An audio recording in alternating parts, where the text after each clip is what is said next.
campus of Paulsboro High School in Paulsboro, New Jersey, the GCEN presents high school football.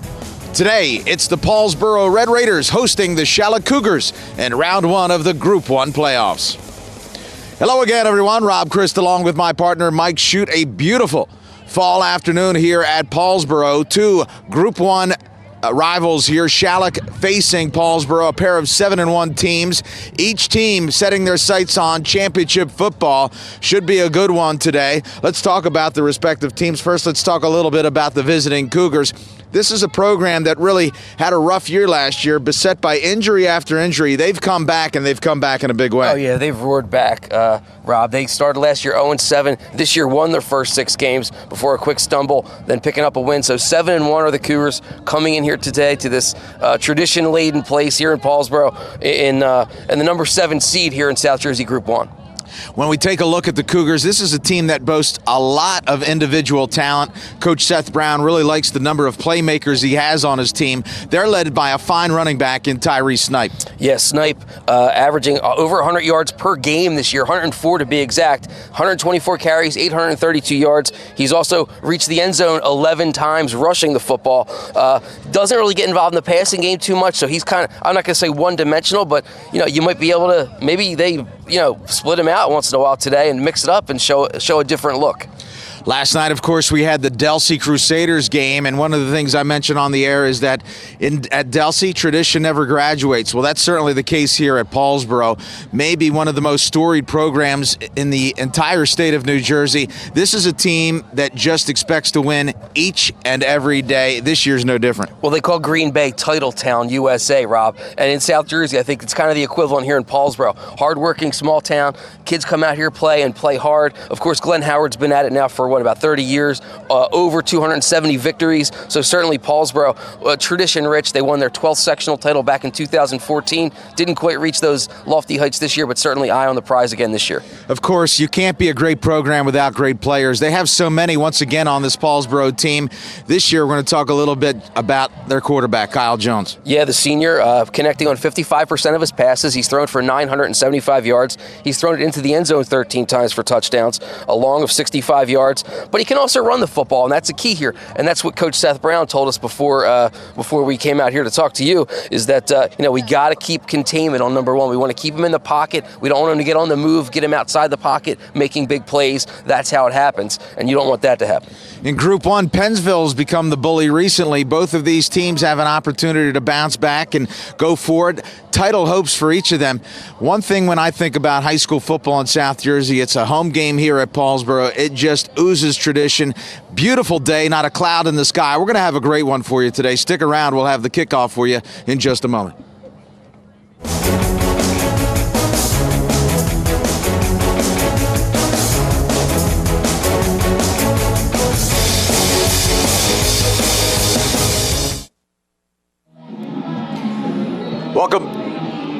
Welcome back to Paulsboro High School, about to get underway. Schalick has won the coin toss and elected to receive. They are in their traditional green and gold, and Paulsboro Red Raiders in all red, their color rush uniforms, if you will. So we will kick it away here to start things on this crisp fall afternoon. Ball taken just at the 17-yard line. Cuts towards the middle to the outside, still on his feet, driving, and finally stopped. A fine return by Will Garner. Tackled by number 86. Gardner Sr., one of the up men there. Kick was a little bit short. I know they want to try and get the ball in the hands maybe of number 1, Jared Golemski, who was back there on that same side of the field. He, of course, according to Coach Seth Brown, straight line speed. He's the fastest guy on the team, so they want to get the ball in his hands whenever they can. First down and 10 for Schalick. They will start things at their 22-yard line, working out of the shotgun. Handoff right up the gut, maybe 2 or 3, not a whole lot there. And again, this afternoon, it's going to be a test of wills. A lot will be decided on the interior. Tyree Snipe on the carry there. As you mentioned, him in the open. Averages 104 yards per game, 11 touchdowns, so certainly he's going to be a key piece of the puzzle for the Cougars if they can pull this one out. Coach Seth Brown, very excited about this team, feels that he has a lot of playmakers. And we'll see how that holds up against the traditionally very strong Paulsboro team. Again, the run about 2 or 3 yards will bring up our first third down in the afternoon. Seth Brown first came to Schalick during their heydays. In '04, he was an assistant coach when Schalick won the South Jersey Championship, or I suppose the state championship, when Paul Gauze, if you remember that name, was the highlighted player, a phenomenal basketball player and football player. And now we have an offsides here against Paulsboro. Schalick will get their first down. Sharon Quarles jumped a little bit early there. You saw him sprinting back towards the quarterback, Jared Fox, as he got a little bit of a head start. It's going to get whistled for it. So Schalick, the beneficiary here on third and a makeable distance, but if they're going to give you one, take it. As we were talking about, head coach Seth Brown, his 12th year at the head of the Schalick program. Went to school in Ohio and has now become a stalwart here in South Jersey. Cut inside handoff, working hard and picking up about 6 or 7. You know, this is a very, very hard-working team, a team that was beset by injuries, as we mentioned, Mike, and you got a sense that this is a hungry team. And absolutely, and you can see, too, they're going to give Snipe the ball a lot. That was him again, it looked like there, picking up 5. He averages 6.7 yards per carry, so he's going to be a busy guy today. Working out of the pistol, Snipe, your lone running back, Jared Fox, the quarterback. Fox beset by injuries, just one of the many. Snipe with the football, driving forward and pushing for about 2. So again, a very short third down here for Schalick. Last year, Fox broke a collarbone, and Snipe was someone who had a femur fracture. So this is a team that knows a little bit about adversity. Yeah, both of those guys got hurt in game 2 of the season last year. Snipe, unbelievable. Bad snap. Fox will have to fall on it, and he lets it go. It's taken by Paulsboro. All the way to the end zone. Touchdown. That looked to be Kyle Jones. Touchdown, Red Raiders. Fumble return. You know, ironically, Fox tried to do the right thing by falling on the football, but he jumped a little bit shy of the ball. It squirted out. Jones was Johnny on the spot. And what a turn of events here for the Red Raiders. And unfortunate for Schalick, they had the ball moving pretty well, and they were looking at that 3rd and short there. The high snap goes awry. And there you see Jones, a little tumble into the end zone to cap it off. And the extra point is up, and it is good. So Ricky Wolf adds to the pain of Schalick. And again, offensively, Schalick looked like they were in a great situation, and a bad snap changed everything. We were talking just prior to going on the air, Mike, about Clearview, and they looked like they were in a situation where they're going to win the playoffs, and bad snap on the extra point at Shawnee turned things around. They ended up losing by 1 point. So there's so many things in the course of a game that you take for granted, but every last element has to be executed. Absolutely, absolutely, especially in the playoffs. I mean, you can't, teams sometimes are so closely matched, you can't just give away points. Again, this is a Schalick team that's facing a Paulsboro tradition. It's not just a Paulsboro team. They have an expectation of winning here, and oftentimes scoring first is so critical. This will be a very telling drive for the Cougars to see how they respond. So Wolf had the extra point. It's going to be Tahir Dowd to kick it away for Paulsboro. High kick taken at the 7 by Holmes. Holmes across the 20, cuts it back inside, now falls forward to about the 22-yard line. So Paulsboro's special teams, again, Mike, so many things go into having a program that's successful. And typically a Group 1 school does not have a very good kicking game. That has never been the case here. Paulsboro has always boasted a strong kicking game. And they special teams even more so, Rob. I mean, they've got guys that make plays in all different facets of the game, and you see it there. Guys getting down the field and covering nicely to keep them to keep Schalick down right around the 20. They'll start at the 21 here, their second drive of the game. Jared Fox, a big kid. He's 6'4", the quarterback. He gets the football and hands it off again, and you see the hard running of Snipes, but just not a whole lot there. They've really tried to force the ball between the tackles, and we'll see if that continues. Tyree Snipes on carry number 66. Bennett got there first. Gain of 2. Jake Medica in there with the tackle to kind of disrupt things for Schalick. Good work by the Paulsboro senior lineman. Second down, we'll call it 8. Fox, screen, has his man, and just not much there. Ball is loose, and it's Paulsboro football. Golemski had the ball stripped, and right now Schalick is living in a nightmare. And Golemski a little bit slow to get up, too. He just got piled on by 3 Red Raiders. They were able to strip the ball away. Paulsboro setting themselves up nicely here early on, looking to jump ahead by 2 scores in the first less than 5 minutes of the game.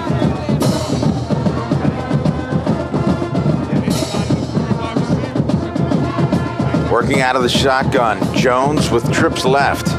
First opportunity we've seen for this Paulsboro offense. Jones will hand it off inside to Holloway. Holloway trying to get away from Snipes. Picks up about 4 or 5. Let's take a look at this fumble, Michael. And Golemski got the ball. He just, it may be one of those situations where you're trying to do a little too much. He has 3 guys around him. And when you've got 3 guys ganging up on you, one guy's going to have a nice effort to just yank that ball out of there. Number 86, Holloway, again, still on his feet. Penalty flag down. This will likely come back. Santino Marino was the guy that forced that fumble. You could see by the way that Golemski was handling the football that he was asking for some trouble, and trouble is just what he got. So a penalty flag here will result in a long second down for the Red Raiders. It is a spot foul. They'll back it up 10 yards from where the penalty occurred. And Schalick, this is an important series for Schalick. They can't really afford to go down 14-0 on 2 consecutive turnovers and expect to beat a team with the talent of Paulsboro. 3 receivers set for the Red Raiders, and Jones. Holloway in the backfield. Jones, quick drop, gets flushed out of the pocket. Jones still on his feet, throws it up in the air, has a man in the end zone, and unable to come down with it is Simon. Simon kind of backing to the ball, maybe had an opportunity to run underneath it, but it falls incomplete again. We talked in the open about Jones, and you see some of the ability that he brings, the escapability and that strong right arm. But that's kind of what Schalick wants to do, though, is keep the quarterback Jones in the pocket. Don't let him get out and break loose and make crazy things happen. You can keep him contained and then rely on those defensive backs to keep tight coverage. Throw one a little long. I don't think they would have been able to make the play anyway. Look, it was out of the end zone back there in the near corner. Probably 4 down territory here for Paulsboro. Jones, a deep drop, gets flushed out of the pocket again. Now rolls to his left, has a lot of room angling towards the first down marker, and he's made it. What a big pop over there by number 21 for Schalick.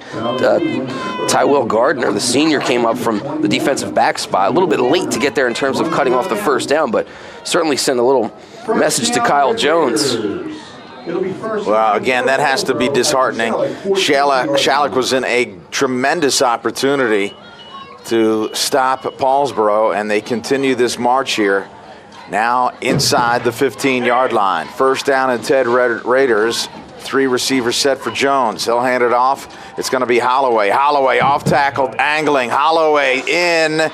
Touchdown. Touchdown, Red Raiders. Hey, Rob. Touchdown. Well, that was just too easy for the Red Raiders. Touchdown. And Holloway, who was a big hero back in 2014 when Paulsboro won that Group 1 title down at Rowan. Come up with some big plays today here.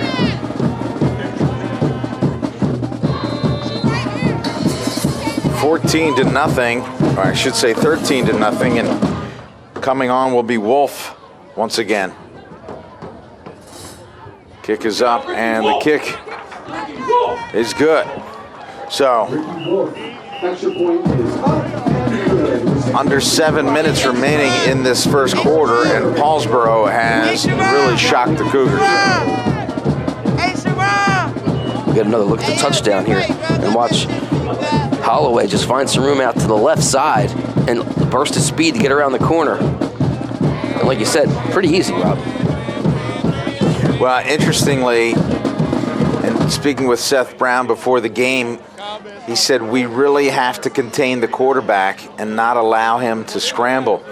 And that was the key play of that drive. The containment of the quarterback broke down. It allowed Jones to utilize his athleticism and come up with a huge gain that gave them a first down and really broke the hearts of the Cougars. Yeah, it was 3rd and 15. And he was able to get loose, get outside the pocket there, and then that's exactly where the Cougars do not want to see Kyle Jones. They don't want to see him out of the pocket. They don't want to see him on the run. And the way that whole pass pattern worked out, Rob, the D-backs were way back in the end zone, so it had a lot of room for Jones to run. Again, another high kickoff taken at the 10-yard line, and it is Holmes. Holmes with another loose football. We'll see who has it. They're going to say he was down, Rob. His knee was down before the ball popped out right there at the 30. So it will be Schalick ball, but man, that would have really been a killer for the Cougars. Well, Schalick really needs to get it together and have a gut check here because they are struggling in every phase right now. That's tough, I tell you. I don't know. That's about as close to a fumble as you're going to get. Yeah, hard to see Holmes under the pile there. He was just covered in red, and then you saw the ball pop out. Fortunately, we don't have to utilize replay here in high school and wait another 20 minutes for them to decide. Right. That's exactly right. 1st and 10. Fox hands it off and snipes. I tell you what happens too, Michael, is when they see a loose football 1 or 2 times, now every single time you get a carry, that's the first mindset of the defense is to strip that football. Oh yeah, it's blood in the water for a shark. They're certainly going to be looking for it now, looking to force those fumbles, getting in there and trying to pull it out.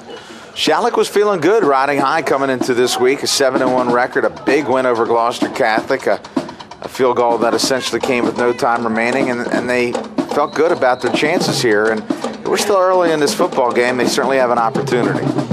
Look, you put together a drive here, get it into the end zone. It's a different game. It's 14-7. You get a defensive stop, you get the ball back, you're right back in it. Again, they've been able to move the ball forward. 3rd down and about 2. Fox working out of the pistol, looks to the offense. Snipes resets.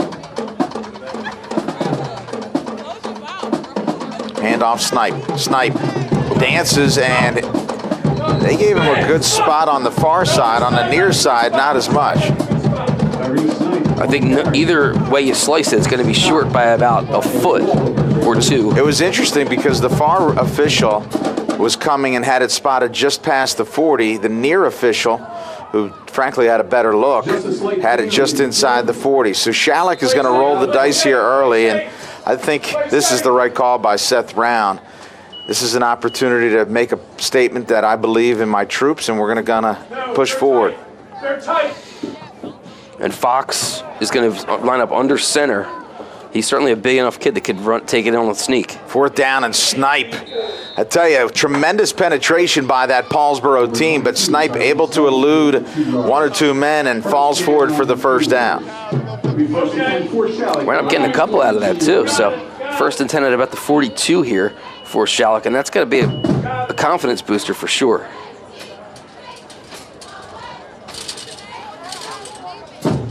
.42-yard line for Schalick. Clock continues to move here. Paulsboro on top 14-0 in the opening round of the Group 1 playoffs. And again, you see the escapability of Snipe. Seemingly nothing there. He still picks up 2 or 3 yards. Inside of 4.5 minutes left. And Schalick continues to push, going to the ground. They did go to the air that one occasion, and it was a turnover. It's hard to say, but it looked like on the bad snap they were going to go to the air that time too, so it hasn't worked well other than running. Not much there, maybe another yard or 2 at the most. Bring up about a 3rd down, and we'll call it a long 6 for the Cougars, and we'll likely see Fox go to the air once again. And it's been rare, Rob, really. I mean, even though Schalick's down 14-0, they haven't been in 3rd and long. It's been mostly 3rd and short. So they've been picking up the yardage you need on those first 2 downs to give themselves a positive outlook. This time they're going to be faced with 3rd and long, so we'll see what they've got in the bag here. Fox fakes the handoff, has some time. Fox slings it, has his man, caught, 1st down. Fine throw and fine catch by Golemski. Golemski did the right thing there. He just simply went to a knee, and 2 Paulsboro defenders kind of collided. Let's take a look. Golemski already with 1 catch today. That's number 2 and 24 on the year. I mean, he had nothing else to do but go down and make that play, but you got to give Fox some credit too. He put it where only his guy can make that catch, Rob. Non-traditional throwing motion from Fox, but effective nonetheless. 1st down and 10, Schalick. This is their first penetration in Paulsboro territory at the 46-yard line of the Red Raiders. Out of the pistol, again the handoff, and this time Garner is not going anywhere. Great play defensively. Sharon Quarles, number 10, came busting through and brought down the runner from behind there. Took down Garner from behind for a loss of a yard. Nicely done. Great penetration. 2nd down and 11 for the Cougars. Let's go, Mugga. He's playing outside linebacker on that left side and came all the way around and brought that from behind as the team, the left side of the defense, and came all the way into the near side of the field. Holmes in motion. The handoff to Garner once again. They'll pick up maybe 3. Again, brings us a long 3rd down. We'll call it 8 for the Cougars. And Snipe, interestingly, not on the field for the last few plays. I wonder if he got banged up. I don't even see him standing like near the coaches or anything. That's a good point. And that could really cause some problems for the Cougars. I mean, he's been their workhorse. When it rains, it pours. Look at his numbers, 124 carries this year. They running it, they running it. Arms folded there behind Seth Brown. Fake handoff. Fox has his man. No, picked off. Picked off. And on the return, Petitadicho. That's actually Jones. He had the uniform scrunched up, but it's been the Kyle Jones show today. Run the ball. Run the ball.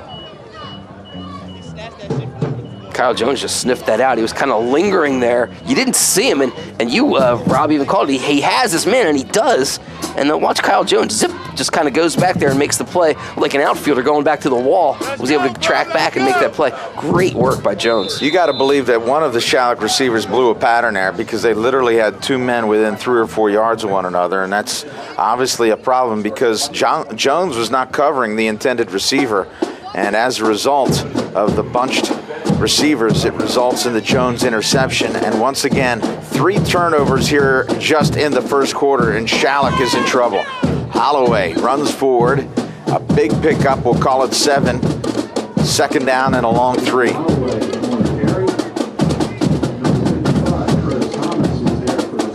Holloway came in as the rushing leader for Paulsboro, 787 yards. They go to a hurry up Holloway, and Holloway just shy of that 1st down. Good work by Jared Fox, number 7. Came up and helped make that tackle. Along with Garner, number 22. 3rd down and 1. Jones out of the shotgun with Holloway. Holloway with the football. And met in the backfield, but ironically, Schalick threw him forward, and that should be enough for the 1st down. That's unfortunate because It was a good work defensively by Neil Van Noord, number 43. Came up, got across the line of scrimmage, made the hit, but the momentum of Holloway kind of pushed him back, and he was forced to kind of tackle him backwards, and that's what allowed the first down yardage for Holloway. Out of the shotgun, Jones, swing pass, and that falls incomplete. Now Jones intended for Matt Petanicio. Petanicio, the intended receiver, second down and 10, stops the clock as it's tough to see. About 24 seconds left to go. 24 seconds remaining. The sun is very bright today. A beautiful day here at Paulsboro. Not a cloud in the sky. This is true football weather, crisp 50-degree day. Yeah, this is a fantastic. We've been out at November football games from postseason, and you don't usually get this. Jones keeps. Jones cuts. Jones dives. Jones about 3 yards shy of the first down. And you just see him maneuvering over there, and it's like, when's he going to go down? And now he's actually down with seemingly an injury. He just popped his helmet off. So this could be an issue for the Red Raiders here. Well, I tell you, that's why, if you're Schalick, this is an opportunity to say, listen, it has not gone our way, but this is only the first quarter. A lot can happen here. A turnover, a score, it's a one-touchdown game, a defensive hold, and then, you can have a tie game here. But I know from coaching high school kids, sometimes when things start to kind of steamroll, it's hard to stop it. And this is an opportunity for the Schalick coaching staff to kind of rally the troops, get them together and say, listen, this is a big play, a big defensive stop here on third down, and let's try to get back on track. He went down kind of awkwardly. It almost looked like he landed, like his legs got taken out from under him. He went straight down on his rear end. I don't know if maybe he jarred his tailbone or something, but it was a really odd. The whole play was odd. The way he slid past the defense and just kind of kept hopping along. Nevertheless, we've got the clock stopped with just under 6 seconds left to go here in this opening quarter. Paulsboro, of course, off to this great 14-0 start.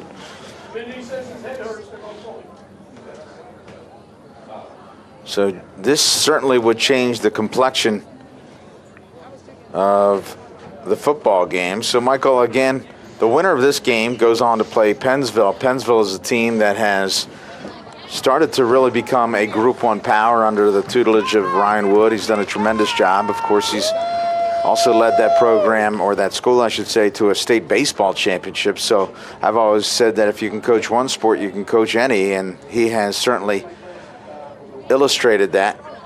Are they the favorites here, or is it Woodbury who defeated this Paulsboro team, or is it Paulsboro has the tremendous tradition? I think it's kind of wide open amongst those three, and you never know what Salem can do either. They've been playing some good football. All those teams. Paulsboro 7-1, Woodbury 6-2. Pennsville 6-2, Salem 6-2, Haddon Heights 6-2, Woodstown 6-2. Now Woodstown out, of course, after losing 21-6 yesterday to Pennsville as they run down the clock there at the end of the first quarter. So we're through one quarter of play. We'll pick that up when we get back. Schalick trails Paulsboro by 14. It's your Atlantic City Electric Game of the Week.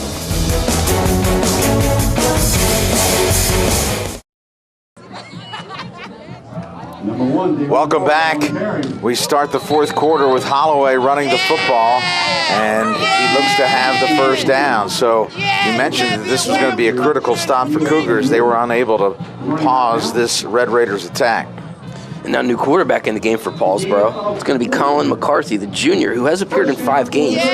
He's thrown just 25 passes this season, but he'll be giving the ball to Holloway a lot, I would imagine, here. And this time, he does not. It was McCarthy who gets dropped in the backfield, and he's a little shaken up. And that was Snipe in there, coming up from the linebacker spot. So Snipe back in there defensively. So I guess all is well with Mr. Snipe, and that's important for Schalick. So McCarthy looks hurt. They may have to go back to Jones or to their third option. Hand, it looks like.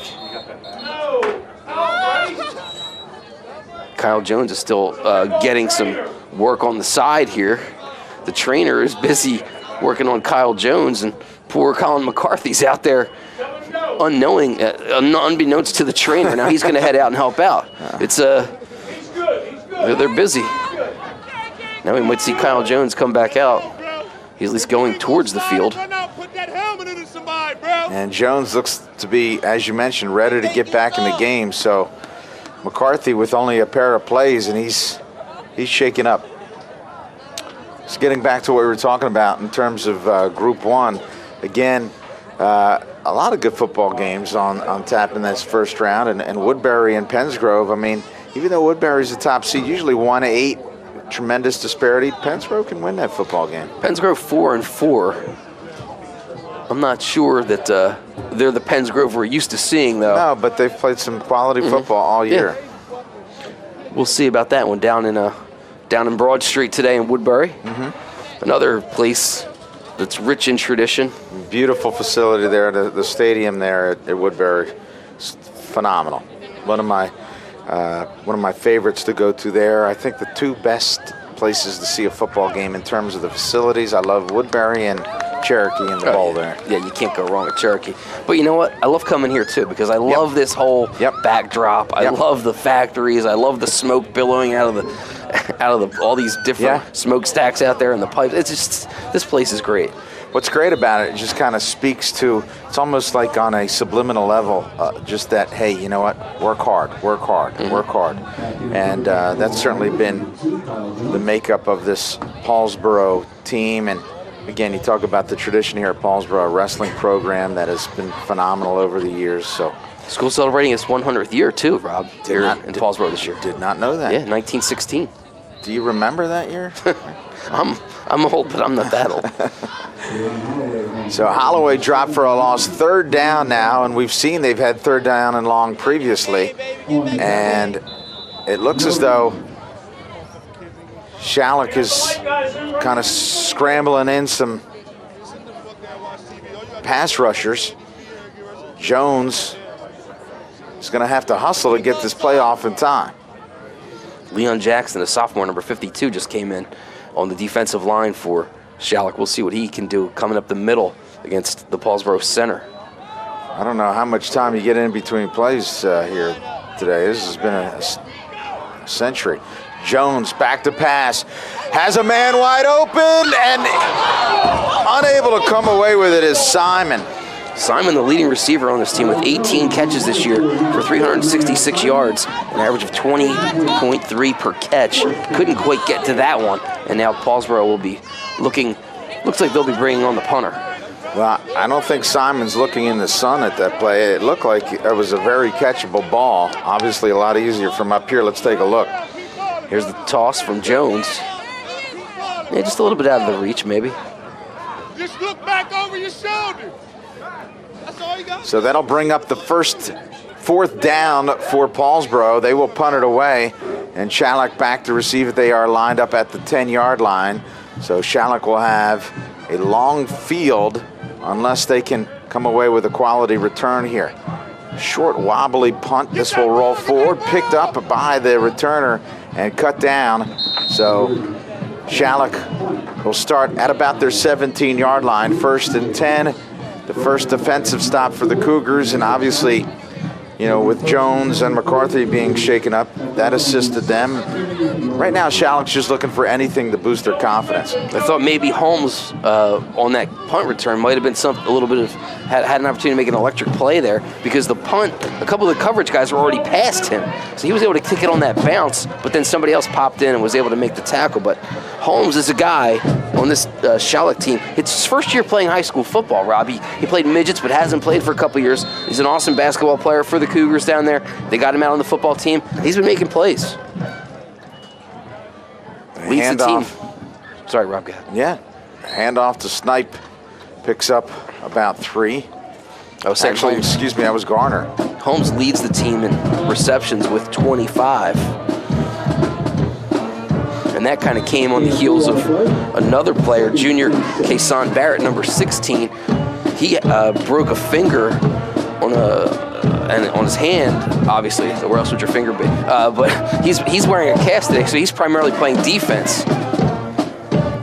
And now we're going to have too many men on the field by Paulsboro, so Looks like they had 12 guys out there, and they were trying to. One of the players was trying to call timeout. He was turning around, looking at the referee, and making the T with his hands. But I don't know, what happened there. well, it looked like Joey Perez was not sure whether he was supposed to be out there or not, and it'll result in a 5-yard penalty. And again, still Schalick with a lot of football field to cover before they're threatening. Will go against the Red Raiders.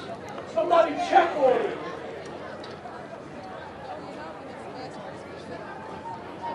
Mark off the 5-yard penalty here. Whoa. That's 15 yards, That's actually. 15-yard, yeah. And so you have an illegal participation foul resulting in a 15-yard penalty, and that's a big chunk. Let's go, defense. And quickly, Schalick is in good field position at the 39-yard line. And that's the second time the Cougars have been the beneficiary of a penalty, creating a first down, getting them a first down. So they've got to take advantage of some of these opportunities. 1st and 10 with Holmes in motion. And here is Snipe. Snipe will pick up about 4 or 5. And, one of the things that Brown talked about is that Snipe, he's just a tough kid. He's a guy who is very physical, but he can also run away from people. And he's our workhorse, and he has come as advertised. 6'1", 200 is Snipe.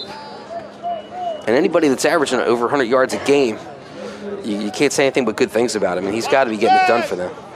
Holmes with the football. Holmes tries to string it outside, and ball's loose, picked up by Holloway. Holloway on his way. Touchdown. Touchdown, Red Raiders.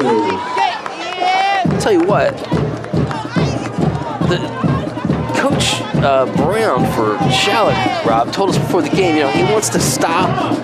We got to stop number 1 and number 2. He was talking about their on offense, but number 1 and number 2, Holloway and Jones, have just been killing them on the defensive side of the ball today.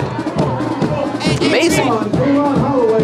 Well, 4 turnovers isn't going to work if you have that during the entire football game. In the first quarter and a half, it's really trouble, and it's exactly as scripted. With 4 turnovers, you're going to trail, and you're going to trail big. And right now, they're trailing by 21 points. We'll get another look at it here. There's just a little pitch. Oh, yeah, he was on his way down, and the ball just popped out. But again, each of these Schalick ball carriers, Rob, when they're losing the football, they're getting surrounded by 3, 4, 5 guys. You've got that situation going on. 2 guys can hold you up. Another guy can just whip that ball right out of there, and that's what's going on. Well, we've seen it with Golemsky and Holmes, too. They're not exactly carrying that football tightly. So, as you mentioned, you get 3 guys. Someone's holding you and someone else is taking the football. Give credit to Holloway. That looked like an individual effort. It looked like he was the one who stripped him, picked him, and scored him.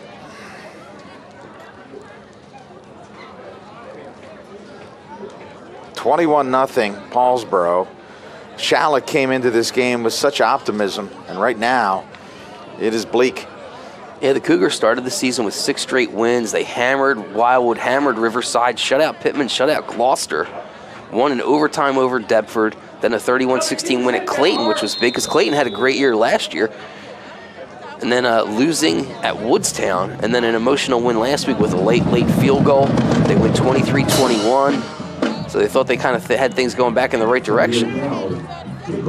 And the kickoff taken at the 20-yard line, still on the feet, driving forward at about the 42 or so. Schalick will start with their best field position to date or this afternoon. And again, this is not unlike the game we did last night, Mike. I know you weren't with me, but it was not pretty, and it just got uglier. And this is a situation where Schalick needs to just kind of look in the mirror and say, listen, we have an opportunity to win this football game, and it has to come one play at a time, one series at a time, one score at a time.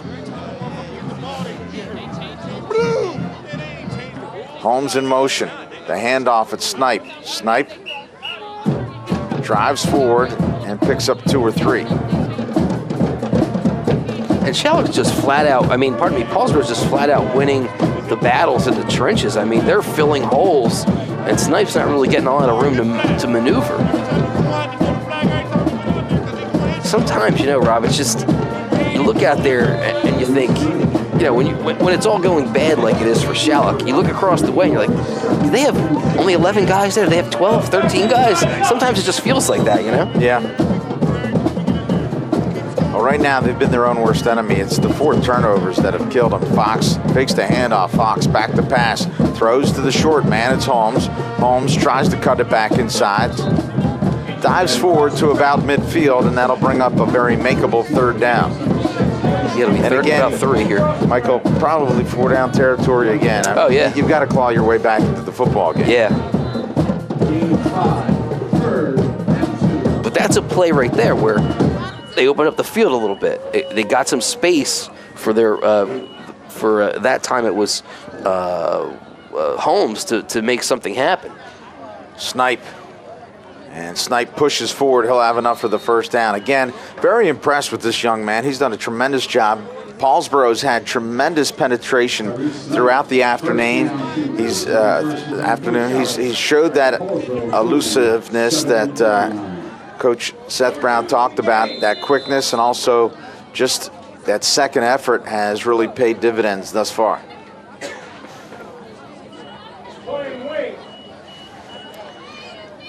There you see at midfield, as you spoke about, Michael, the centennial mark in 1916 to 2016, and a loss of 1 or 2 here. I guess I'm just having a tough time realizing that it's 2016. I don't know. Maybe I know. I'm just getting older. Actually, for a while, I thought it was 2018. There was a couple weeks there where I was a little bit ahead. You're way ahead of me. It was a project I was working on. It had me working ahead. And did it involve time travel? Well, kind of. 2nd down, we'll call it 12.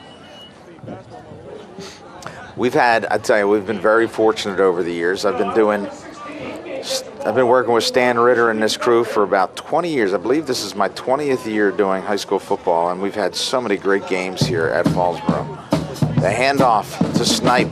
Snipe pushes forward and still drives, and again, that's just what we talked about. Look at that. That was a play that probably should have been a loss.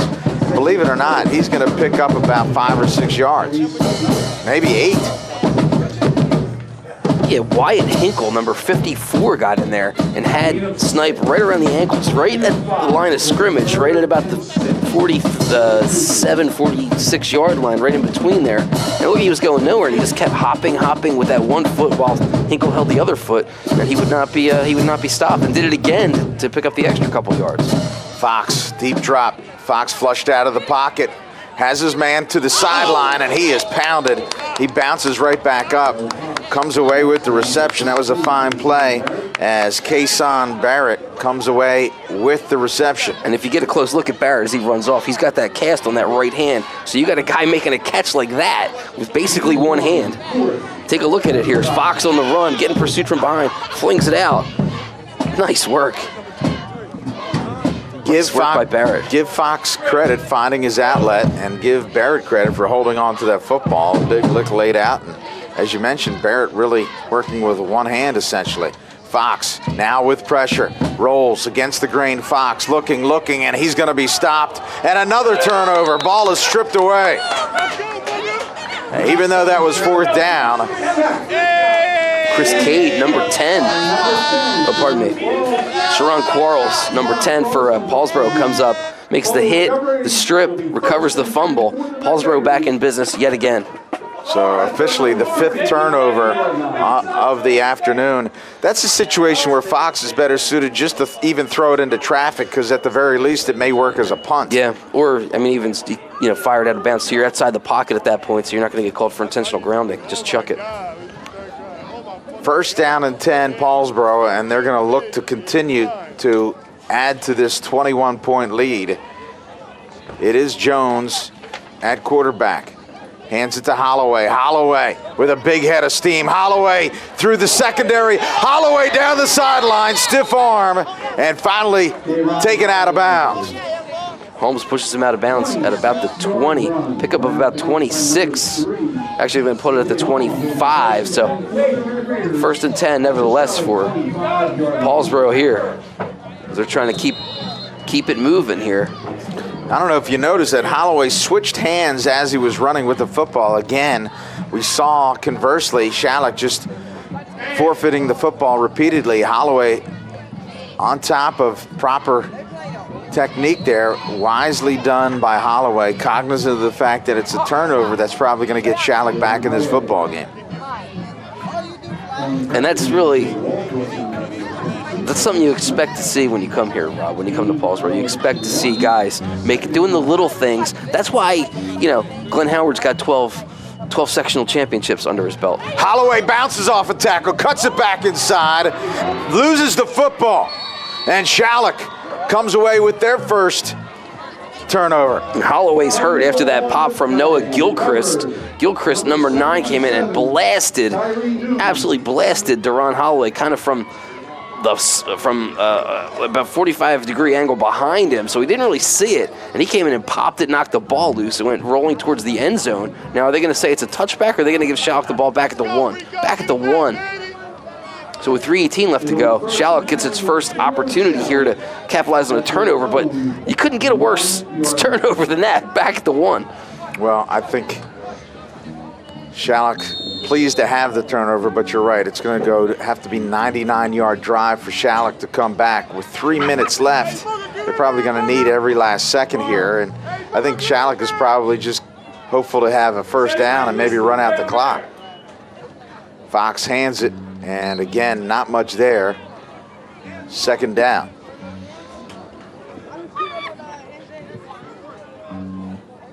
And it was fairly apparent they were going to run the football there. I mean, they had 3 backs in the backfield just trying to get some space out there. They did pick up a couple, so it'll be second and about 8 here.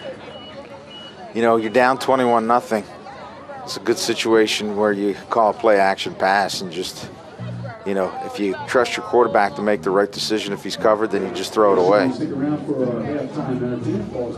Under center is Fox. Fox hands it again right up the gut, maybe 1 or 2 yards, and that'll bring up a long third down. Snipe again on the carry. Number 76, Robert Glocker, in there, making the tackle. Now 3rd and 5 here for Schalick. At least they've got off the 1. They're out to the 6. Third down, pitch, strings it outside, cuts it back in, and that looks to be enough for the first down. It's going to be close.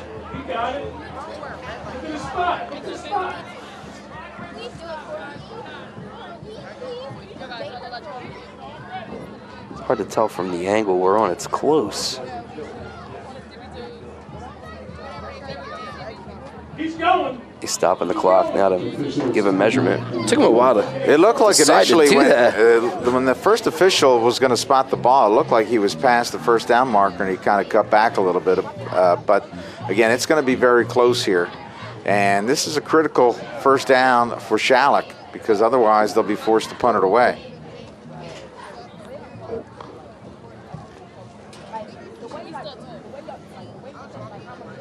It's going to be short, it looks like. Yeah. So about the length of a football, and you would assume that Coach Brown is going to punt it away here deep in their own end. We'll see what he decides. Yeah, there's too much time on the clock to just risk going. Well, I don't know. You're down 21, but that's a lot to ask here. Oh, it's pretty short, and Snipe's been effective. Snipe is not. I don't think he's lost yardage on any carry today. So, and now they're going to change it up. So they're bringing the punting unit in. And maybe you heard a coach yell, "Watch the fake." Let's go, D. Let's go. Stop him. 4th down and inches. Schalick forced to punt it away, trailing 21-0 deep in their own end with about 90 seconds and change remaining.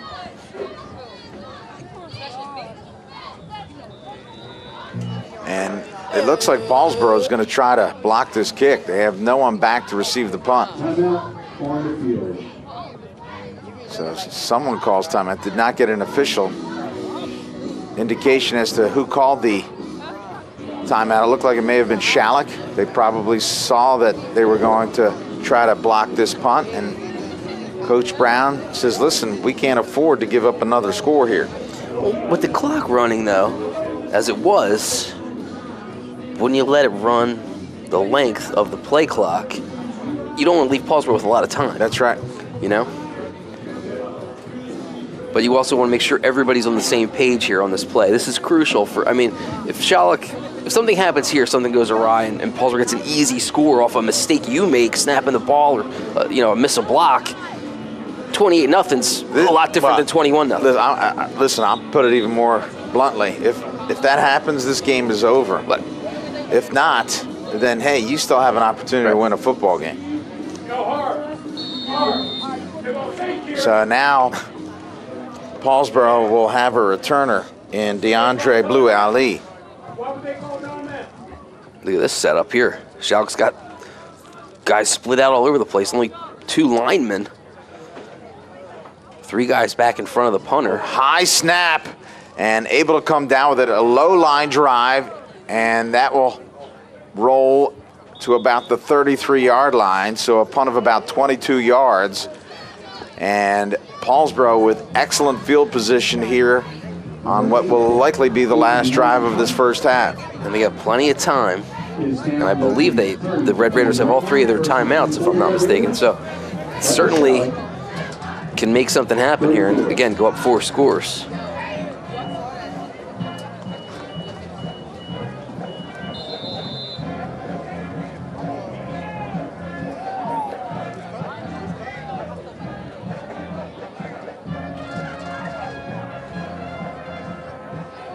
First down and 10. 3 receivers set, and now Paulsboro forced to burn a timeout. Again, not a scenario that you want if you're Paulsboro, forced to burn a timeout here, but this is also a good indication of Glenn Howard and why he's such a fine coach. Again, you talked about this on the other side of the football. We need to make sure we get this right. So that's more important than saving our timeouts. Absolutely. I think that's right now for Paulsboro, that's of the utmost. Let's get organized. Let's get this thing together. We get another score. That team's going to the locker room with their tail between their legs, and they're probably not coming back. So I think Paulsboro wants to, kind of just try and put this away now. So you've been around a long time, Michael. We've mentioned about 100 not years. Since 1916, though. No, 1917. So when you think of Paulsboro, they've had so many great players. Who first comes to mind? Kevin Harvey. Kevin Harvey. Have to say Kevin Harvey. No question.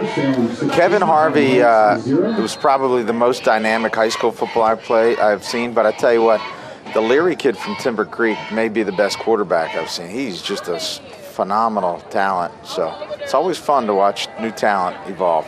Jones throws over the middle, has his man tipped away. Fine defensive play made by Golemski. Great work, Jared Golemski going back. Just tracked that pass all the way, had it lined up, and made a nice play tipping it away. Well done. I love the play call by Paulsboro, just going for the home run ball here. And again, Golemski with tremendous speed, able to track that down and negate the throw of Jones. Watch him just go back there, tip it away. Great play, great play. Pass was intended for, that was number 23, DeAndre Blue Eli going long. And again, Golemski, great job going back and knocking it away. That's the kind of play Schalick needs to keep this thing in striking distance. 4 receivers set. Jones, deep drop with time, flushed out of the pocket. Jones rolls. Now in trouble. Jones throws it up, and that will fall incomplete. That's the type of play that spells trouble. If you have a Schalick guy there, that could be a pick 6. And now Paulsboro is going to have a decision here on 3rd down. Do they play it safe and try to eat up clock, or they continue to push the envelope?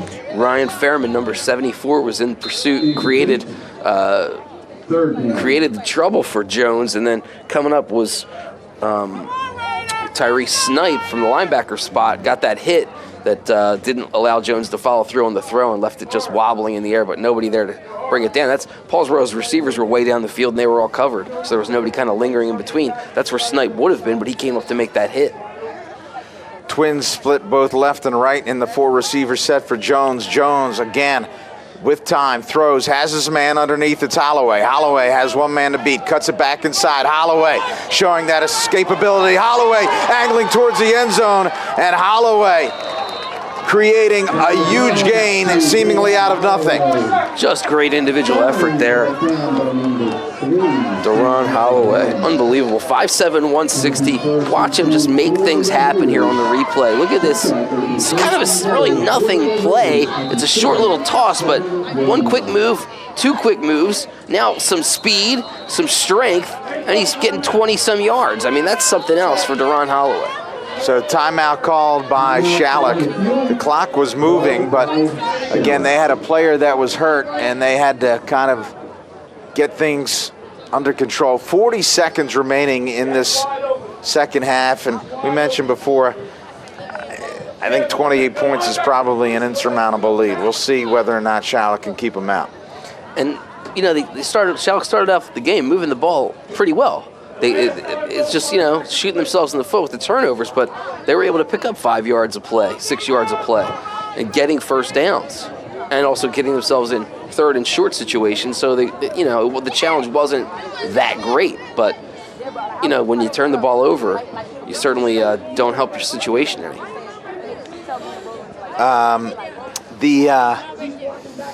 The playoffs years ago were 4 teams. Now they're 8 teams. And what we've seen is... You're showing your age, Rob. That was a long time ago, It was a long time ago. I know. As I mentioned, I've been doing this for 20 years. So as a 29-year-old, I started very early. But See, I don't remember 4 teams. I only remember 8, so you've got me in the age department. Well, when you get older, sometimes you forget things. That's true. Well, we'll get back to that. 40 seconds left. Jones with trips right. Jones hands it off to Holloway. Holloway, and he's taken down after a short pickup. So they'll go back, hurry up, 40 seconds left, and they're really going to have to hustle here. Ball at about the 3-yard line. Jones with Holloway in the backfield. Second down. Jones, quick drop. A lot of time, throws it to the sideline and in and out of the hands of his intended receiver. There was Holloway out there in the flat. It almost looked like Holloway was trying to scoop it to somebody in front of him. The way that ball kind of came towards him, and he lost the handle. Now 16.7 seconds left to go here. Still plenty of time. Third and goal. Paulsboro still with 1 timeout too, I believe. They've only used 2 so far. Well, this is the play here for Schalick. They have to hold them here and force Paulsboro into a decision to go for a field goal or not. Jones with time. Jones throws. Touchdown! Touchdown, Red Raiders. Pettinicchio. Number 2, Kyle Jones. To number 5, Matt. 27-0 now, and Paulsboro looking to add one more to make it 28. Remember, in high school football, 35-point lead creates a running clock. We're not there yet, but Paulsboro is starting to pile on here. Pettinicchio with his first receiving touchdown of the season on just his 6th catch of the year. And the kick is good. 35-0. Excuse me, 28-0. I'm ahead of myself. 28-0 Paulsboro.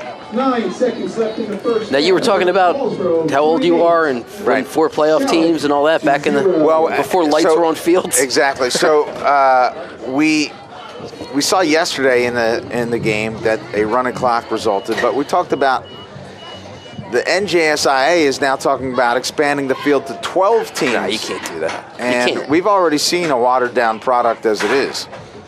We did a game last night, 42-0 at the half, 28-0 here at the half. West Deptford laid somebody out last night big, 56-0, I think. I just don't think you're serving anybody doing that. No. I don't know what the thinking is, if it's the mindset of, hey, more people get to be in the playoffs, maybe it's a money issue, being politically correct, whatever it may be. I just think it would be. NJSIA has had about as tough a week as possible this week. I'm not sure that adding 12 teams is going to help things out. Between the seating issues that arose, this PowerPoint nonsense with the North Jersey parochial schools, it's and you know what? It's not. This is nothing new. I think there's been a lot of problems there, and things kind of really piled up today this week. That ball barely got into the end zone. That could have, I'll tell you what. And I've seen that before where the team does not, they just let the ball sit there and the other team falls on it for a touchdown. So Right now, Schalick is going to have to get into the dugout, the locker room and dugout. I'm speaking baseball. Locker room and refocus. Yeah, take a knee, head off, and let's regroup.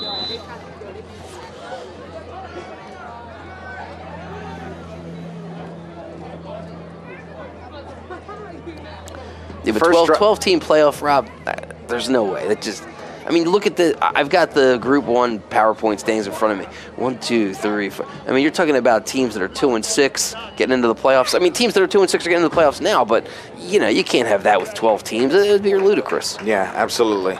Well, that'll do it here for the first half. Paulsboro with an impressive start after many a Schalick turnover. They head to the locker room on your Atlantic City Electric Game of the Week on top, 28-0.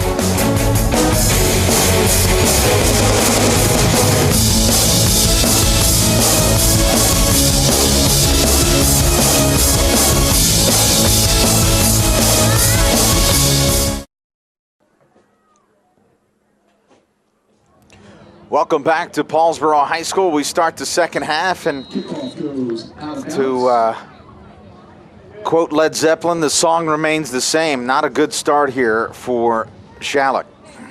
Yeah, kickoff goes out of bounds out there around the 20. That'll put it up at the, 35 is where Paulsboro will get the start now after the penalty.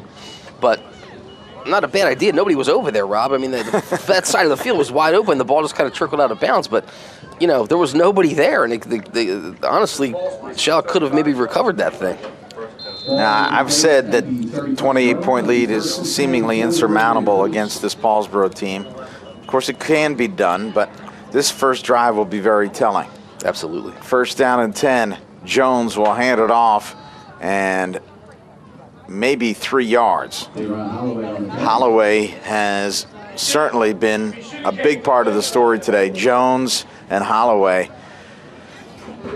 Seth Brown, when we spoke to him in the pregame, Mike, he said, we got to stop number 1 and number 2. And the two guys they have not stopped are number 1 and number 2. But they've caused as much damage on the defensive side of the ball, maybe even more so than they did than they have offensively. Correct. Holloway once again with a pickup of about 4.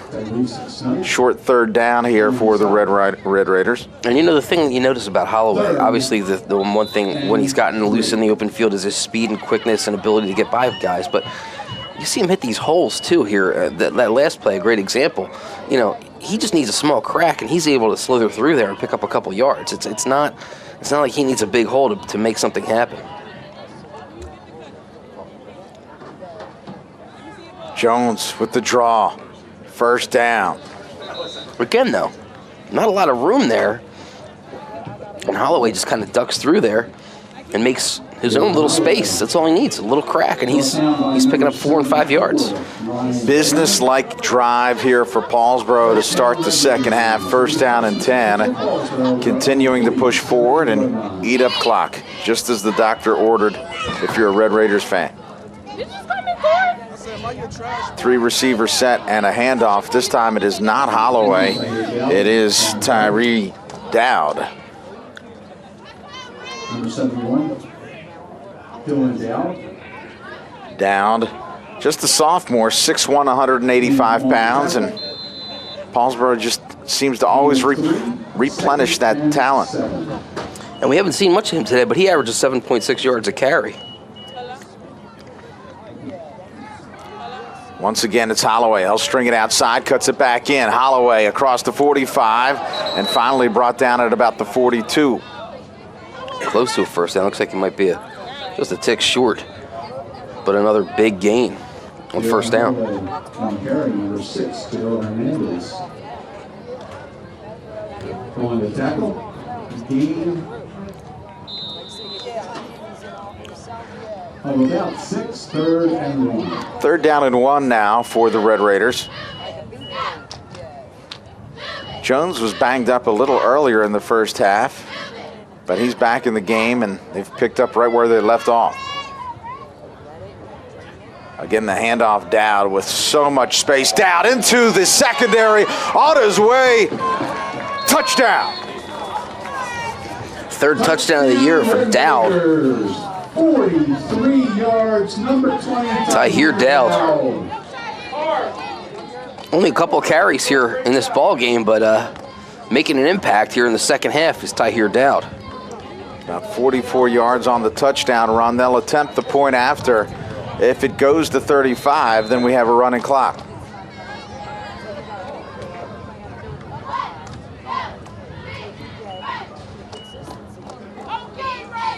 Wolf to attempt the point after. His kick is up, and his kick is good. So it's 35-0 Red Raiders.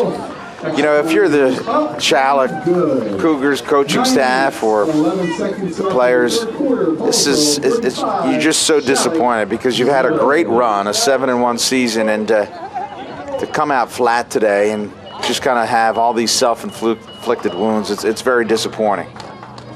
Yeah, it's tough. And it just kind of seemed like they just started out so flat, even like there was not really much spark, even though they were moving the football. Like, I don't know, it's been an odd game. Schalick make its 11th playoff appearance all time. Get another look at the touchdown here by Dowd, and he just got out in open space, and then nobody could catch him. Well, we talked before about Group 1 being wide open. Paulsboro's going to have a lot to say about who wins this group. Some halftime scores elsewhere, Rob. Salem leading Haddon Heights 38-8 at halftime. Pennsgrove Woodbury tied up at 8 I told over in you, Woodbury. You're going to have a good game there. Oh, yeah, no doubt.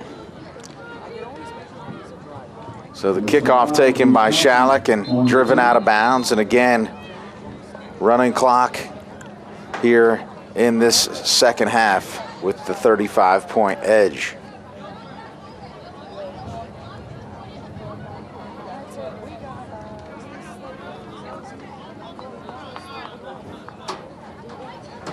Fox, your quarterback, with Snipe.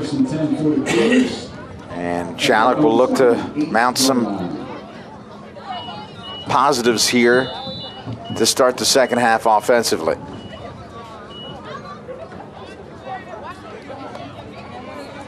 All-time Schalick 8-8 in postseason play. The handoff at Snipe. Snipe on his way. Snipe has one man to beat. To the 20, 10, touchdown. How about Mr. Snipe there, making something happen? 72-yard score. That'll wake things up on that Cougar bench over there. 72-yard touchdown run, and Snipe will be over 100 yards once again today. Averages 104 per game and had 4 games of over 100 yards this season.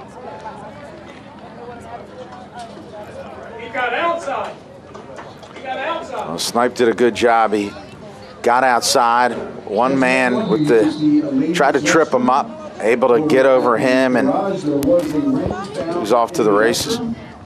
Was turning into the booth here. If you lost a win, and the extra point is blocked. So it is now 35-6. And Paulsboro will look to turn things around offensively, awaiting another kick. So we looked through, we mentioned yesterday, West Deptford with an easy win over Delran. Here's the touchdown. Just kind of bounced it outside and then turned the corner and was able to beat everybody. Trying to make the play there at the tail end was Sharon Quarles, but not quite enough to get there in time. Snipe into the end zone for the score. Well, as we mentioned, next week we will have West Deptford against Collingswood. West Deptford with a big win over Delran last week, and Collingswood with a tight win over Cinnaminson. And I think probably the favorite in Group 2 would be West Deptford. You would think. I mean, they're just annually right there under Clyde Folsom. Great tradition there as well. Another fun place to watch a game, too. They've had the addition of a couple transfers come in that have bolstered an already strong program. Always a good crowd there. Onside kick. Good bounce. And Schalick has the football. Schalick onside kick is recovered by number 16. That was a great kick. I'll tell you, thing just trickled and took a sat up nice right bounces. for him. Yeah. At the Paulsboro, Great work by Schalick, getting down the field. A couple guys got out in front, were able to kind of create some traffic, and then they're able to scoop it up and recover, and here we go. Schalick's in business here at midfield.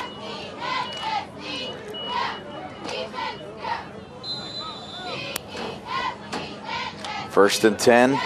Ball officially spotted just inside of Paulsboro territory at the 49-yard line. Snipe in the backfield along with Fox and Golemski. Two receiver set, twins split right. Fox, we got an offside here, and this will stop as it looked like Quarles got a little anxious. Yeah, so it'll be 1st and 5 now for Schalick here. 1st and 5. It'll be in Paulsboro territory at the 44. So Schalick's certainly got an opportunity here to make something happen. Kind of scratch their way back. Whatever that play was they ran last time, do it again. Snipe, yeah. Left side, go.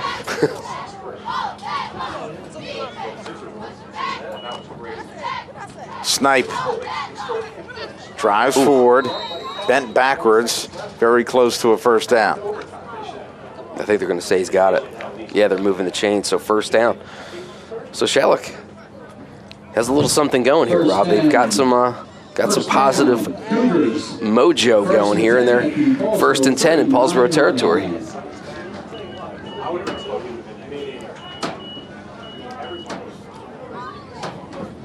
Again, two receivers set with Holmes in motion. And now he'll split left for trips. He's going to bail. Snipes in the backfield. Takes the handoff. Snipes with a lot of room. Cuts back inside and brought down just shy of the 30-yard line. Another good gain there, though, on first down. You're picking up about 8-9 yards. Gives credit for the tackle. Pickup of 8. Called about 8 there, so. And 2. Snipe was patient there. He kind of let things happen in front of him, and then took what the defense gave him. That was well read by him. You see this a lot where a team comes out in the first half, has a bit of a blowout, and then there's a little bit of that natural letdown. The handoff again, and that'll be enough for the first down. So Schalick continues successfully marching down the field. Garner that time as Snipe gets a blow, as he's run for about 100 yards on the last couple of plays. So Garner in there that time picking up the first down, and Snipe catching his breath over there on the sideline.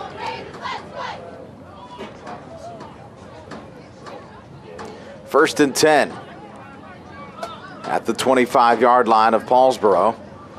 Fox will fake the handoff. Deep drop now, flushed out of the pocket. Throws it underneath, has his man, cut down immediately at the 20. Pickup of about 5 as he finds Garner across the middle. Here you see Garner hustling off the field.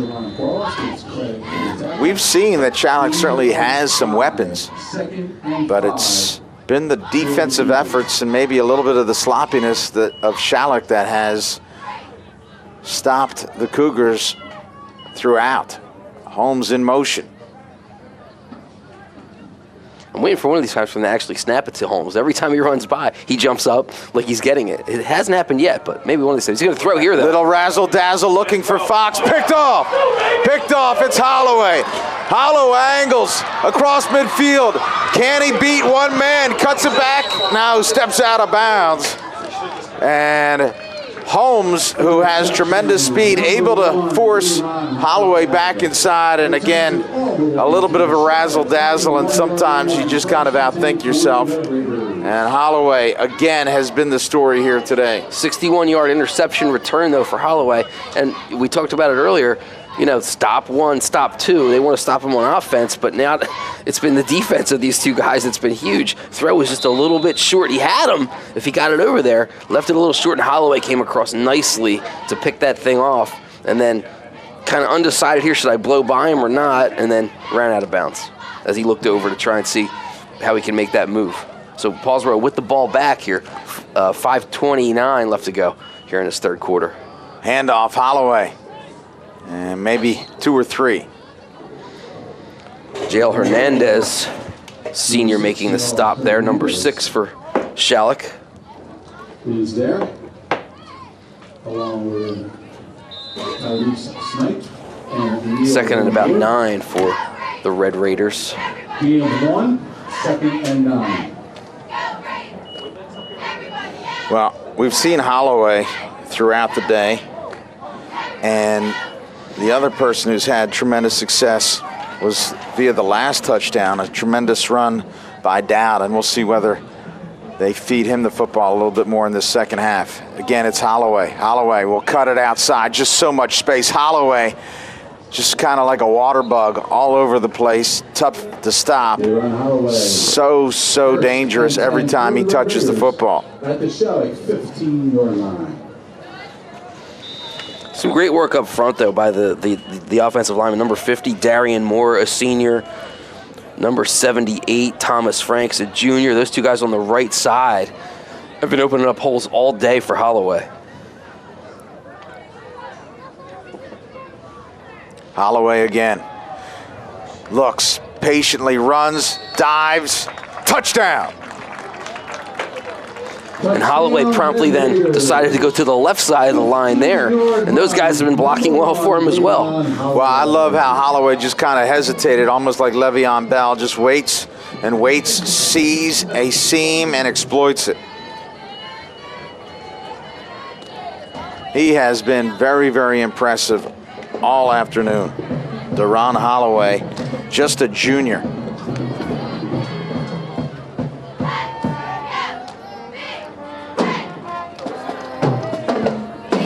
Now it's Wolf. Wolf's kick is up. And it's good.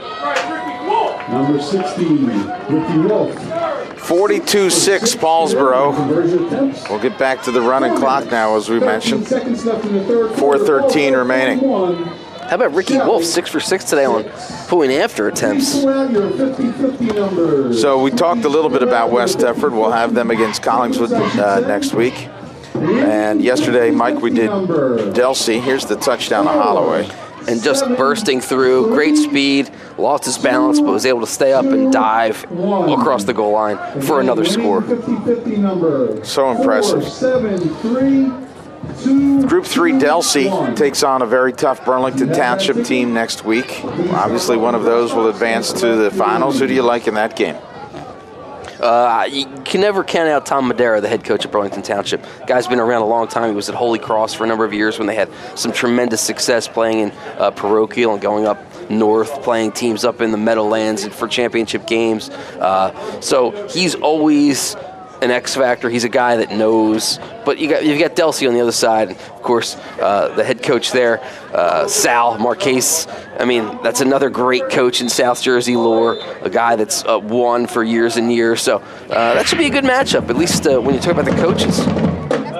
Short kick taken at about the 28-yard line and finally cut down about the 40. So again, the clock will continue to move here. And this game will be shortened appreciably, and of course the likelihood of a comeback diminished. But it'll be an opportunity for Snipe and Fox and the rest of the Cougars to showcase their skills here, try to answer back and finish with some positives. You know, again, remember that Fox is a senior and Snipe just a junior, so Fox playing in his last playoff game. Not much there.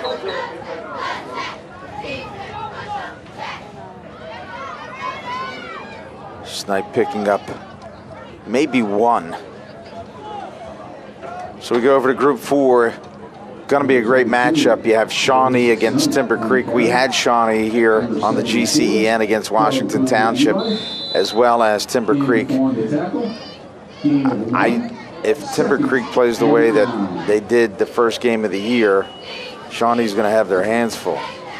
Yeah, Timber Creek's just a tough squad. They've got a lot of talent, especially Oh, I mean, all over the field. But you look at the skill positions, their quarterbacks out of sight. They've always had great receivers that get open, guys that go on and play in college at big-time places like Pitt and Rutgers and other places. I mean, they're always very good. Third But that should be a down. good matchup. I mean, there's going to be a lot of friction there to begin with, given the whole NJSIA seeding situation and all that. And, they're still up in the air maybe where that game might even be played. And the winner of that game will end up likely playing, I say likely, Lenape. Lenape will take on Highland. I think Lenape will be a prohibitive favorite in that game.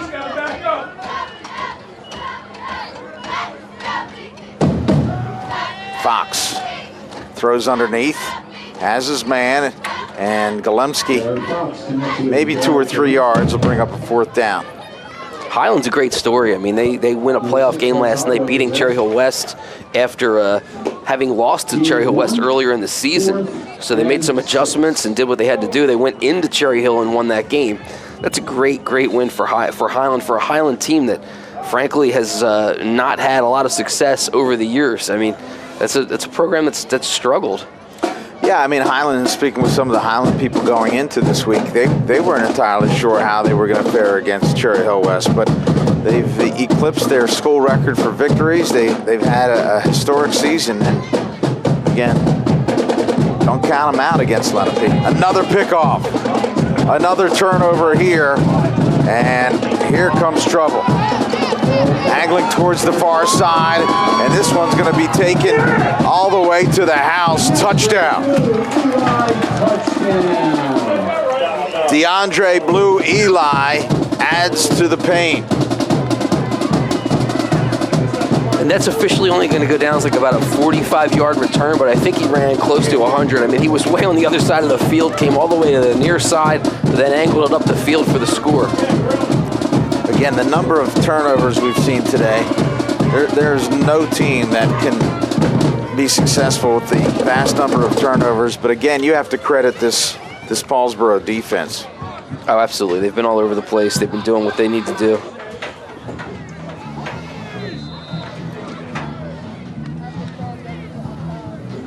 Wolf on to attempt another point after, and his kick is good. 49-6, Paulsboro on top of Schalick. We'll have an opportunity to see this other display of athleticism. DeAndre Blue Eli picking off the pass, and as you mentioned, running about 50 yards laterally before taking it to the house. Paulsboro's defense has really flexed its collective muscles today. How about Ricky Wolf? Now 7 PATs. Coming into today, he had 11. He only had 11 points. He's almost doubled his total in one day. Here it is. Double check. Your 50-50 tickets. Winning 50-50 number. Stayed on his feet, which was kind of remarkable there. And then, like you said, little reverse coming this way towards us, and then making his way around the corner, and just plenty of room to score. 2-2-1. Please stop up in the press box. Collect your winnings. You know, one of the interesting backstories here is that Sean Collins is the Paulsboro basketball coach, and he's here. He's over at Schalick, and he's assistant on the football team. He's assistant on the football team, so got a little bit of a friendly ribbing coming in here as a member of Schalick, and you know, it's tough. I mean, obviously, he coaches golf at Schalick too, I believe. He's a man for all seasons, and Schalick's problems continue.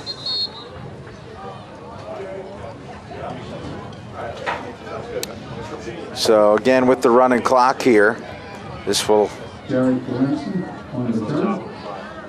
maybe give Schalick an opportunity to get one play off in this third quarter to end things as they trail 49-6. First and 10, deep in their own end. Fox, two backs, hands off, and again, just not much room. Whistle blows, Garner tries to pop out. He'll do it for the third quarter. Well, Schalick needed an impressive start to the third quarter. They did not get it, and Paulsboro extends their lead. We're through 3 quarters of play on the Atlantic City Electric Game of the Week, and the Red Raiders easily on top of the Cougars, 49-6.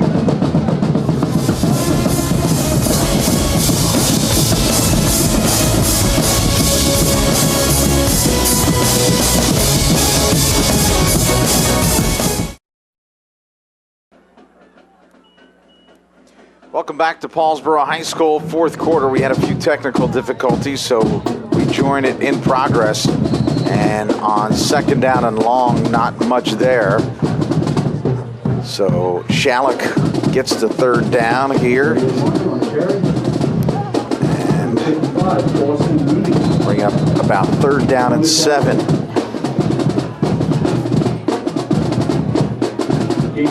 So we talked about the first 4 groups, Michael. Group 5, who do you like?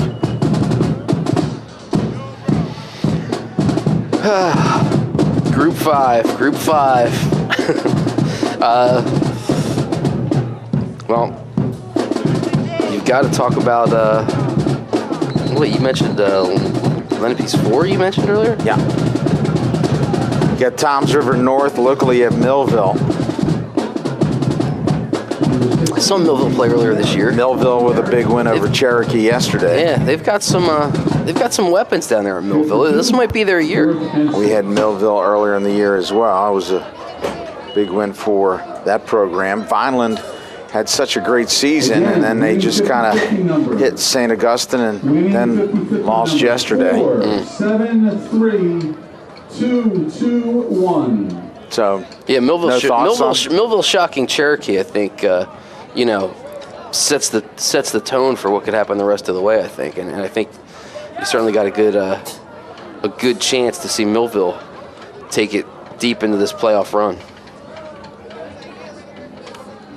You don't know much about these Toms. And it's blocked, and the problems continue for Schalick. Ethan Long punt blocked by number 5. Matt Petnicchio with the block, the recovery by Emmanuel Simon. Simon's been pretty quiet today. He's their top receiver. Haven't seen much of him catching the football. Not that Paulsboro's needed to throw it to him, but he makes a play there, getting the recovery, and puts Paulsboro deep in Schalick territory once again. Petnicchio, as you mentioned, scored a touchdown earlier today. Also, the block. His first year playing football was on a soccer team last year, so he's come out and made a statement, as has this entire Red Raiders program. And now there's a timeout, so that will stop the clock. Schalick haven't run into some tough luck today, but a pretty good season for the Cougars as they currently stand at 7-1. They're going to walk away with a division championship, winning the West Jersey Football League Classic Division, going unbeaten in division play. So certainly, today, major disappointment, but I think all in all, you call it a successous season for the Cougars. Undoubtedly. As they were able to, capture a division title and get to the playoffs, and a couple things maybe go a little differently in the early going here. Maybe we're looking at a different ball game. A couple of some bad luck along the way. Seth Brown said they had 5 goals coming in, and one was to win the conference, so that was achieved. To make it to the playoffs. To win the first round of the playoffs, to make it to the finals, and then to ultimately win the championship. Again, winning the conference is something that these kids will always remember. You get a jacket. That's right. Take it home, hang it up, wear it. Well, and to be honest with you, I think the great thing is that's something that kids will keep for the rest of their life. Oh, yeah. And they'll share it with their sons and their grandsons, etc. Conversely, Paulsboro, they're not going to win a division championship. Woodbury's unbeaten at 4-0 in the division. Paulsboro 4-1, as of course those two teams, formerly of the Colonial Conference, this year now in the part of the West Jersey Football League as well. They're in the Memorial Division. Woodbury, as I said, 4-0 in division play. Paulsboro 4-1. They don't have any games left. Woodbury has to face Gateway, which is an improved Gateway team, 2-2 in the division, 4-5 overall. But you'd think Woodbury would be the favorite in that situation, and since Woodbury and Paulsboro played each other and Woodbury beat them, I guess, Woodbury's got the upper hand in a tiebreaker situation as well. You just never know during those games, though, because, do you rest starters if you're in the playoffs, etc. So we'll see how that shakes out. Of course, Woodbury in the playoffs today against Pennsgrove. When this game airs, we'll know what the outcome of that game was. The handoff again, and now Paulsboro getting an opportunity to showcase many of their other starters. Will Smith getting the handoff from the Fresh Prince. Can I say he was getting jiggy with it? You can say that. Go ahead. I did. Picked up a few yards there in third and brings up 3rd and 3. Like he's never heard that before, I bet, right? Sorry, Will. I'm certain. My bad. New quarterback in the game as well for Paulsboro now.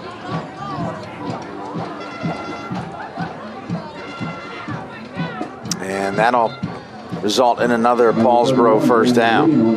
Jameer Williams, sophomore in at quarterback, so maybe a little taste of the future for the Red Raiders as he's out there. Player down for Schalick at about the 20-yard line. They're going to stop the clock to take a peek. See what happened. Can't see who that is. Looks like it's 6. And that, of course, is Jael Hernandez, senior, 6'1", 165. We've seen him mostly defensively today, making some plays at linebacker, also listed as a wide receiver as well. Teammate Noah Gilchrist over there, number 9, to take a peek. Fourth quarter score. So you've been around the scene this year, Rob, at a number of different games, a number of different venues. What has been the thought process on, the addition of the Colonial Conference and Cape Atlantic League teams to the West Jersey Football League? Because I've been curious about that. Well, to be honest with you, I don't think I've spoken to anyone who doesn't think it's been unequivocally a success. It's interesting because you see a lot of matchups that you typically wouldn't see. But I think more importantly, you have teams like Riverside and Wildwood and so on, and now they're playing meaningful football. I mean, Wildwood, although they're winless, are playing games against teams like Pittman and so on, whereby they have a chance. Exactly. And again, the whole idea here is, listen, Michael, I don't care who's playing out there, whether it's pros or whether it's high school kids. When you see a competitive game, then it's a lot more interesting. Mm-hmm. So I think that's been key. And, you have a lot of schools, too, like, for instance, Highland in Group 4 against Lenape. I mean, in other sports, Lenape's a Group 4 school, Highland's a Group 3 school, and yet they've kind of combined. So that makes an interesting change. And then you have the opportunity for programs to kind of reset and find their place. Eastern, as an example, was a program that was doing particularly well the last few years. They've fallen on hard times. They played a little bit of a softer schedule this year, but they've come away with 4 victories. And again, it's an opportunity for kids to kind of find their place, have some success, have games that are far more competitive. I think the whole realignment has been a real positive to South Jersey football. It's, for me, I was really surprised that the Colonial I thought the Cape Atlantic League would make that move. It came as a surprise to me that the Colonial kind of made that move too, just given the, all the small schools, all the tradition that's been around there. I mean, you've got rivalries that go back 100 years, and most of them, I guess, are going to still stay intact. But, there's a couple things that are going to change. And I guess change is always, But you think about a football team like West Deptford who... they clearly needed to be. Yeah, and you're playing Haddon Township and so on. So, again, it allows there to be some improved competition, and again, I think it's been a win for everybody involved. Again, we have a Schalick player down on the field. We'll step away from Paulsboro High School, your Atlantic City Electric Game of the Week.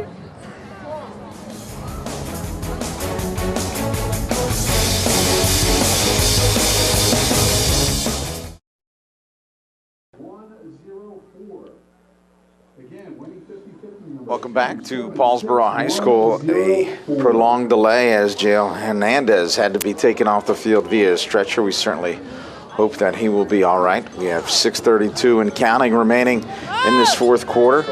Paulsboro with a sizable lead, 49-6. Of course, a running clock, as we mentioned, previous to the break. Hand off inside, and Paulsboro continues to push forward.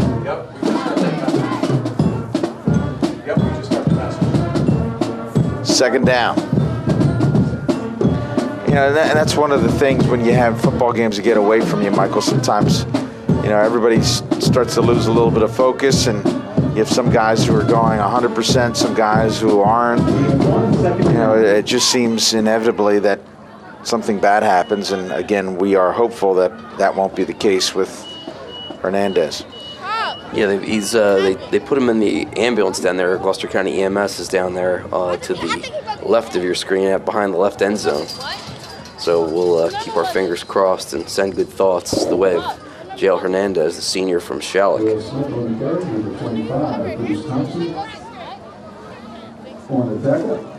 It's rough, though, for these kids, you know? You see something like that happen, and they got to finish this game, and that's the last thing they want to do is play right now. Both sides. Third down. About 7. Inside handoff, driving forward. And we have a false start against the Red Raiders. The irony there is, Schalick was missing a guy on the field. He came running in just before the snap and at least got on the right side of the ball. But initially I thought that's who the call was going to be on. So that'll back him up. Third down and 12.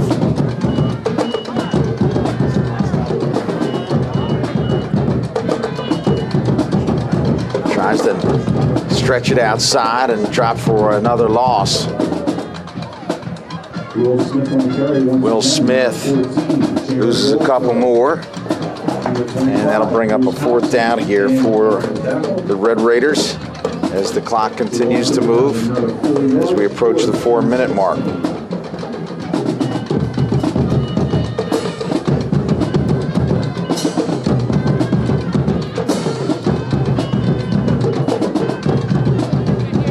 And Paulsboro content to just keep the ball on the ground. And again, with this running clock, the ball will be turned over on downs. Schalick will hustle out. So you look ahead, Paulsboro will have a date with Pennsville next weekend. Pennsville, as we mentioned, winning Friday night 21-6 against visiting Woodstown. 15-yard line. And there's other 2 games in progress right now, as this game is as well. But Woodbury-Pennsgrove were tied 8-8, and Salem was in command of Haddon Heights. So Salem seems to be able to be moving into the Group 1 semifinals. They were up 38-8 at last check. So it'll be an interesting second round or semifinal round of the playoffs this coming weekend. Down to about 3 minutes left in this football game. And Schalick will keep the ball on the ground as they've had wholesale changes as well. Right now we have essentially the second strings facing off against one another. Paulsboro, this is their 36th playoff appearance, Rob, dating back to 1974. 24 appearances in the finals, 17 sectional titles. They'll be winning their 55th game in playoff history.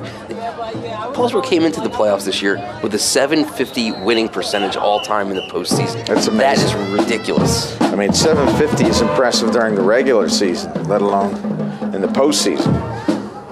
750 is like low in the regular season for Paulsboro, though. It's usually 90% or 900. 9-1 is frequent here in Red Raider land. Third down for Schalick with 2 minutes remaining. Again, they will hand the football off. And driving forward, just shy of the first down. It looks like Paulsboro, I give them credit for a first down. So they will move the chains. Jaheen Palmer on the carry, first down, Schalick. First and 10 for the Cougars, their own 26-yard line. And the ball comes loose again. Another turnover here for the Cougars, and we have another Schalick player down on the ground who looks to be hurt. Fumble on the play. This is a shame. Covered by number 84, Chris Banlow. First down, Red Raiders. Officials timeout on the field.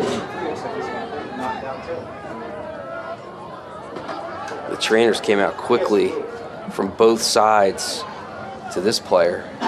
Let's take a look at the replay.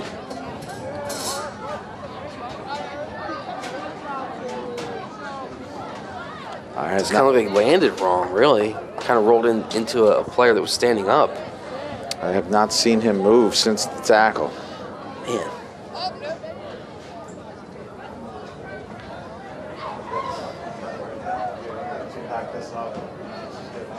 Might be a good idea just to Well, at this point, Paulsboro has the ability to take a knee and call it a game.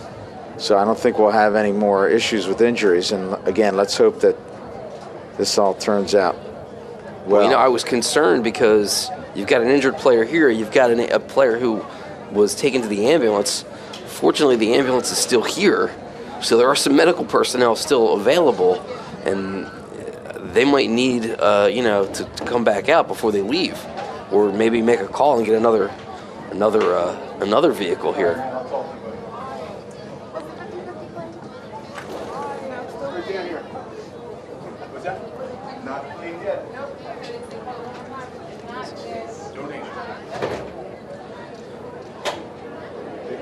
Last call on the 50-50. 2-7-6. 1-0-4. You go weeks and weeks and watch high school football. You don't see things of this nature, and then you get a couple in the same game. That's just unbelievable and unfortunate. Well, it's been a tough day for Schalick, and as much as losing the game hurts, watching two of your teammates go out this way is even worse. Yeah. And nothing against Paulsboro. They didn't do it. Nothing. There was no malicious intent either time on these plays. It's just football. It's football plays, and things happen. Again, there's so many things to love about this Paulsboro program, and Glenn Howard is such a class act. They are always well disciplined, and you never have any issues like that. So, again, it was a clean hit laid out, and sometimes it's just unfortunate that it happens that way. But we'll step away again as we approach the end of this football game. Paulsboro on top here in the first round of the Group 1 playoffs.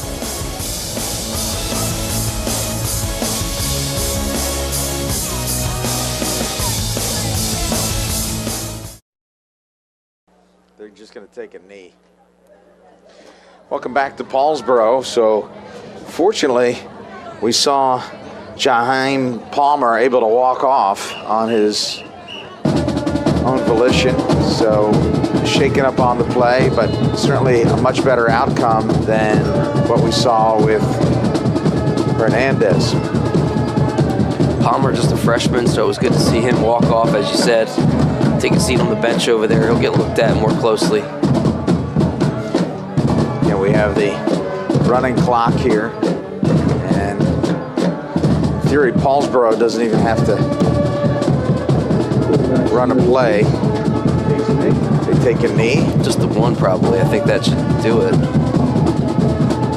And that should do it here from Paulsboro High School. So Paulsboro advances in Group 1 of the South Jersey playoffs. And we'll have a date with Pennsville next week. Let's talk a little bit about what transpired this week, Michael. We saw a Schalick team that really came out. Unfortunately, the tone was set early. You can't afford to make that many turnovers against any team, let alone Paulsboro. Especially not in Paulsboro's house. They're here, they're home, they're comfortable. This is their place. They oddly, they did lose a game here this year to Woodbury, which is unusual to say the least. You just can't give the Red Raiders opportunities. They gave them short fields. They gave, they were able to score 3 defensive touchdowns. I mean, it was just right off the bat, it just kind of all went bad, and it went downhill from there for the Cougars. On the other side of the ball, Kyle Jones really set the tone early, and then Deron Holloway picked up from there. Coach Seth Brown of Schalick said, we got to stop those 2 guys. They did not stop either one of them, and obviously it was a team effort, but those 2 guys really shone today. Absolutely, and we talked about it throughout the game too. It wasn't just them on offense. They did a lot of damage on defense, and they really, that's where the tone, I think, was set more so. And then they were able to kind of carry that momentum over to the other side of the football when they did get the turnovers and the Paulsboro offense did take the field. But it's those 2 guys certainly, as they go, Paulsboro will go, and I think they can carry this team pretty far. Well, again, if I was a betting man, I would say that this Paulsboro team has as good a chance as anybody to be there the first week of December. Of course, some people might even suggest that Paulsboro-Pennsville is the Group 1 championship next week. But again, a great effort here at Paulsboro by the Red Raiders. They come away with the big win over Schalick, 49-6. For my partner, Mike Shute, I'm Rob Christ, and my director, Stan Ritter, who was always doing a great job, along with the rest of the crew. It's been your Atlantic City Electric Game of the Week. Paulsboro advances over Schalick 49-6. Thanks for joining us. Good night, everybody.